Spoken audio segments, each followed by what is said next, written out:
Good morning बच्चों, how are you? Fine? Have you read chapter 3 fiber to fabric? उस chapter में मैंने आपको बताया था we wear woolen clothes in winter season and cotton clothes in summer season. Why? Because in winter we feel warm after wearing woolen clothes. हम woolen clothes जो पहनते हैं हमें थोड़ा warm feeling होती है. And in summer we wear cotton clothes because it gives us cool appearance. ठीक है, तो हम डिफरेंट सीजन में डिफरेंट फाइबर हम पहनते हैं. क्यों? क्योंकि जो फाइबर है हम मौसम के अकॉर्डिंग पहनते हैं. वी फील हॉट और कोल्ड. इट मीन्स हम अपनी डेली लाइफ में हॉट और कूल फील करते हैं ना. और अपने आसपास भी बहुत सारे ऑब्जेक्ट देखते हैं, कुछ कूल होते हैं, कुछ हॉट होते हैं. फॉर एग्जाम्पल आइसक्रीम, आइस, ये सब क्या है? Cool. T, cup of coffee, ये सब आपके क्या है? हॉट. तो हम अपनी डेली लाइफ में भी हॉट और कूल को फील करते हैं.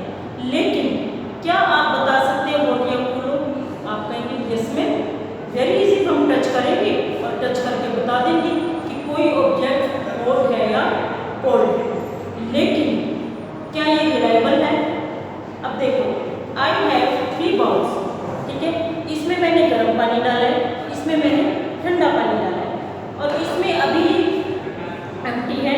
अब देखो, मैं अपना जो हाथ है ये मेरा राइट हैंड है, इसको मैंने हॉट पानी में डिप किया. Okay, for 1 minute. और जो मेरा ये लेफ्ट हैंड है इसको मैंने कोल्ड पानी में डिप किया फॉर 1 and 2 मिनट्स. ठीक है, इसके बाद मैंने इसमें दोनों पानी को मिक्स कर दिया ताकि इसका टेम्परेचर जो है थोड़ा नॉर्मल हो जाए. अब मैं दोनों हाथ इस पानी में डिप करूँगी. तो क्योंकि मैंने यानी कि राइट हैंड जो मैंने हॉट पानी में डिप किया था, मुझे इसमें कूल फील हुआ कि ये पानी कोल्ड है. और जो लेफ्ट हैंड मैंने कोल्ड पानी में डिप किया था उसमें मुझे ये फील हुआ कि पानी गर्म है. ठीक है, ये एक्टिविटी बहुत सिंपल है, आप घर में करके देखना. एक बाउल में आप हॉट वाटर लेना. हॉट वाटर में ये ध्यान रखना कि पानी बहुत ज़्यादा हॉट ना हो, अदरवाइज आपका हाथ जल सकता है. क्लियर? और दूसरे में आप कोल्ड पानी लेना.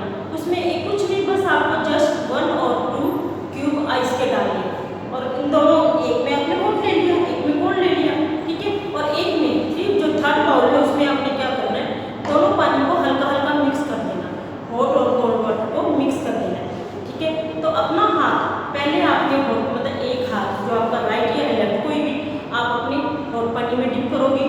दूसरा हाथ जो है कोल्ड पानी में डिप करोगे. ठीक है, 1 या 2 मिनट्स के लिए इसको आपने डिप करना है. इसके बाद जो आपने पानी मिक्स किया है जो सी बाउल में, उसमें आपने ये दोनों हाथ डाल देंगे. तो एक में आपको, जिसमें आप जो आपने गर्म पानी में डिप किया था उसमें आपको कूल अपीयरेंस होगी, और जो आपने कोल्ड पानी में किया था उसमें आपको हॉट अपीयरेंस होगी. क्यों?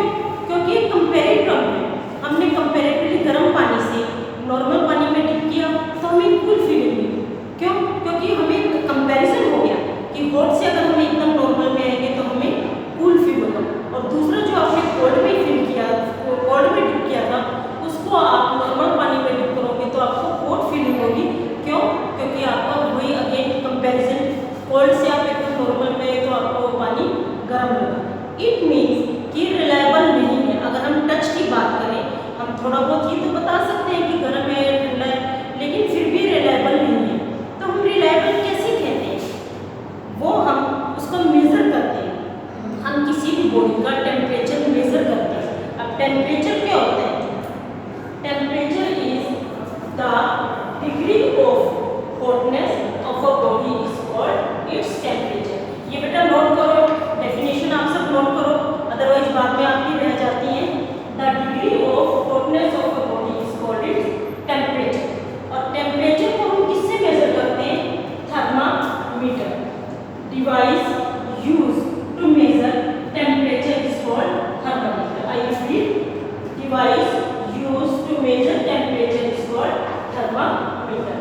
और बेटा ये बात भी नोट करो, आपकी बुक में नहीं है.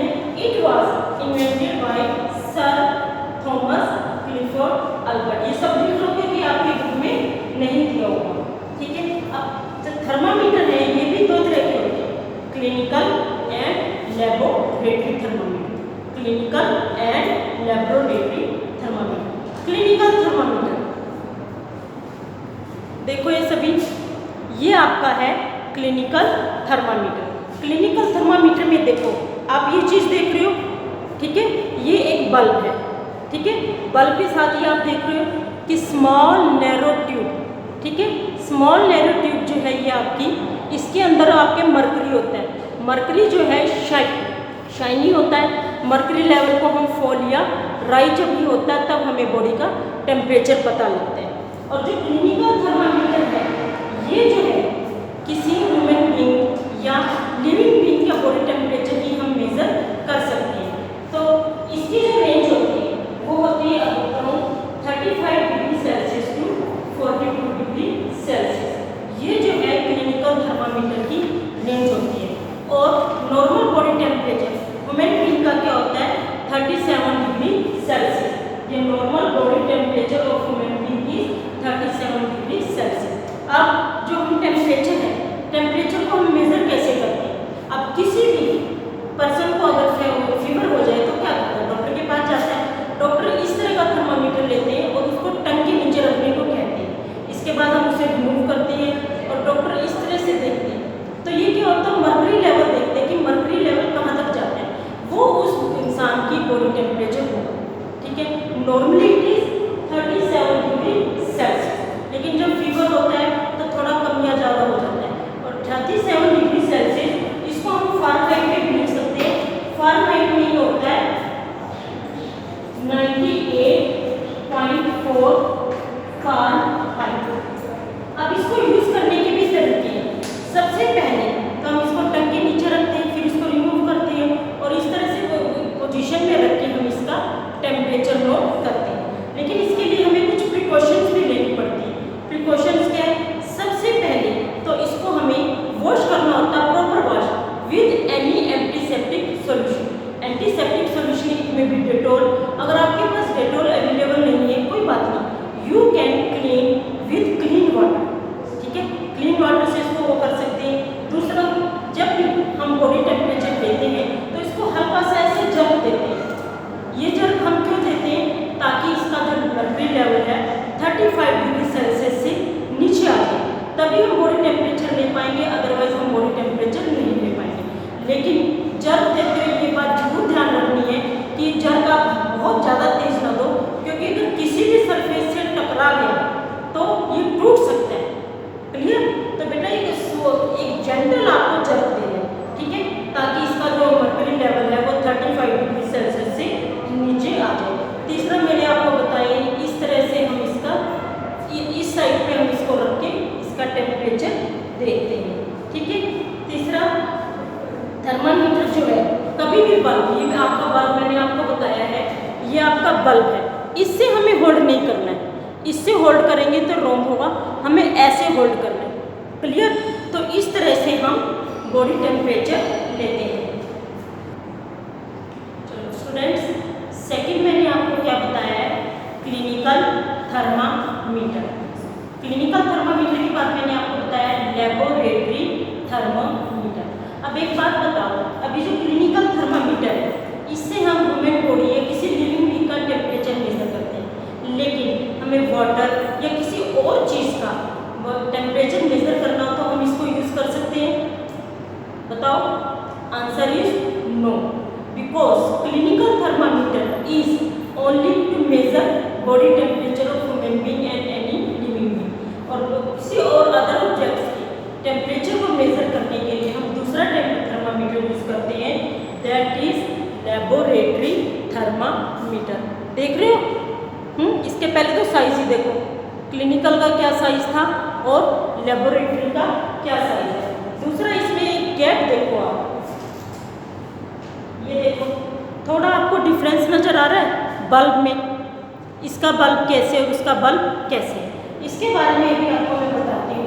पहले तो क्लिनिकल थर्मामीटर जो है वो बॉडी टेम्परेचर के लिए होता है, और ये जो आपका लेबोरेटरी थर्मामीटर है वो अदर ऑब्जेक्ट्स के टेम्परेचर को मेजर करने के लिए होता है। जैसे हमने वाटर का मापना है तो हम क्या करेंगे, सबसे पहले तो हमें ये ध्यान रखना है कि सरफेस को टच ना करें, थोड़ा सा हम इसको इस पोजीशन में रखेंगे, ठीक है। इस पोजीशन में रखने के बाद फिर हम इसका टेम्परेचर जो है ऐसे ही मेज़र करेंगे इसी पोजीशन में।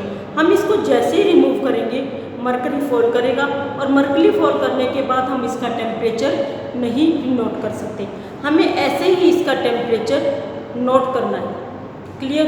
लेकिन अब आपके मन में एक सवाल आ रहा है कि हमने क्लिनिकल थर्मामीटर में जो टंग के नीचे रखा और टंग से रिमूव किया, बड़े आराम से हमने इस तरह से टेम्परेचर ले लिया, लेकिन लेबोरेटरी थर्मामीटर में जैसे ही हम इसको उससे ऐसे रिमूव करेंगे, जैसे ही हम इसको ऐसे रिमूव करेंगे तो मरकरी लेवल फॉल कर जाएगा और इस वजह से हम टेम्परेचर नहीं ले पाएंगे। हम उसका टेम्परेचर तभी ले सकते हैं जब वो बॉडी के कांटेक्ट में, जैसे हमने पानी लिया तो पानी के कांटेक्ट में है तभी हम इसका टेम्परेचर ले सकते हैं, अदरवाइज नहीं। इसका रीज़न क्या है, सोचा? चलो मैं बताती हूँ। तो इसमें क्या होता है, जो आपका क्लिनिकल थर्मामीटर है वो किंग, ये किंग किसमें होता है और किंग का क्या काम होता है? जैसे हमारा बल्ब है, बल्ब के जस्ट ऊपर एक किंग होता है। किंग का क्या काम होता है? It prevent backward fall of mercury after thermometer is remove from the body. मतलब जब हम बॉडी से थर्मामीटर को रिमूव कर देते हैं तो ये बैकवर्ड फॉल मर्करी का नहीं होने देता। लेकिन लेबोरेटरी थर्मामीटर इसमें कोई किंक नहीं होता और किंक ना होने की वजह से जैसे ही इसको बॉडी के टच से हटाएंगे उसी टाइम इसका मर्करी लेवल फॉल कर जाएगा और हम इसकी रीडिंग नहीं ले सकते, ठीक है। अब मैंने आपको बताया था कि क्लिनिकल थर्मामीटर ये किस रेंज में होता है, 35 to 42 डिग्री सेल्सियस, ठीक है। और आपको बताया था नॉर्मल बॉडी टेम्परेचर जो है हमारा होता है 37 डिग्री सेल्सियस। अब क्लिनिकल थर्मामीटर किस रेंज तक हम मेजर कर सकते हैं, 35 to 40। और लेबोरेटरी थर्मामीटर इसकी मेजरमेंट अगर हमें लेनी होती है कैसे ले सकते हैं, from -10 degree Celsius to 110 degree Celsius. इतनी ज़्यादा इसकी रेंज होती है, -10 degree Celsius to 110 degree Celsius. इस रेंज तक हम इसको मेजर कर सकते हैं। और ये किस लिए होता है, to measure the temperature of other objects. इसके लिए हमारा होता है लेबोरेटरी थर्मामीटर। अब मैंने आपको बता दिया कि पानी का टेम्परेचर अगर हमें कैसे है तो हम कैसे लेंगे, जस्ट, लेकिन टच नहीं करना, इसके बॉटम को टच नहीं करना, थोड़ा सा हमें बॉटम से इसको ऊपर रखना है, क्लियर। तो इस तरह से हमारा टेम्परेचर आ जाएगा। दूसरा, इसके लिए भी हमें प्रिकॉशंस लेनी है। जब हम इसको यूज़ करेंगे तो इसके लिए भी हमें क्या प्रिकॉशंस लेनी होती है, पहले तो सारी प्रिकॉशन वही है जो आपकी क्लिनिकल थर्मामीटर के लिए थी, लेकिन दो प्रिकॉशन इसमें अलग से हैं। पहला तो शुड बी केप्ट अपराइट, इसको हमें ऐसे अपराइट करना है, ऐसे नहीं हमें रखना, it should be kept upright. Secondly हम क्या करते हैं, it should be in body touch. जब भी हम टेम्परेचर लेते हैं तो ये बॉडी के टच में होना चाहिए, अगर जरा सा भी टच में नहीं होगा तो हमारा टेम्परेचर सही नहीं आएगा। दूसरा, लेबोरेटरी थर्मामीटर से हम ह्यूमन बीइंग का टेम्परेचर मेजर नहीं कर सकते, वो उसके लिए हमें क्या चाहिए होता है, क्लिनिकल थर्मामीटर। तो आज बच्चों हमने पढ़ा है क्लिनिकल थर्मामीटर और लेबोरेटरी थर्मामीटर। इसके अलावा हमने एक्टिविटी भी देखी है। अब मैं आपको 3 क्वेश्चन दे रही हूँ जो आपको करने हैं। इसके अलावा मैं इसकी वर्कशीट भी आपको सेंड कर दूँगी, फिर भी नोट कर लो। आपको फर्स्ट क्वेश्चन करना है, define temperature and clinical thermometer. First question आपका ये। Second, state precautions to be followed while using a clinical thermometer. यानी क्लिनिकल थर्मामीटर यूज करते हुए आपको जो भी प्रिकॉशन है वो लिखनी है, ठीक है। अब थर्ड क्वेश्चन है, there is a kink provided in capillary of clinical thermometer. Repeat कर रही हूँ, there is a kink provided in the capillary of clinical thermometer while. और फोर्थ, आपको क्लिनिकल थर्मामीटर और लेबोरेटरी थर्मामीटर ड्रॉ करना है। आपकी बुक में दिया हुआ है, बड़े आराम से ये देखो, ये आपका लेबोरेटरी है और ये आपका क्लिनिकल है, ये आपको ड्रॉ करना है। क्लियर बच्चों, होमवर्क आपको भेजना है। बहुत से बच्चे एक्सरसाइज को समझते हैं और कुछ बच्चे क्या करते हैं, जो मैंने एक्सरसाइज भेजी है एज इट इज या नोटबुक में करो, ऐसे एज इट इज मुझे फॉरवर्ड नहीं करनी है। ओके, और ये लेसन ध्यान से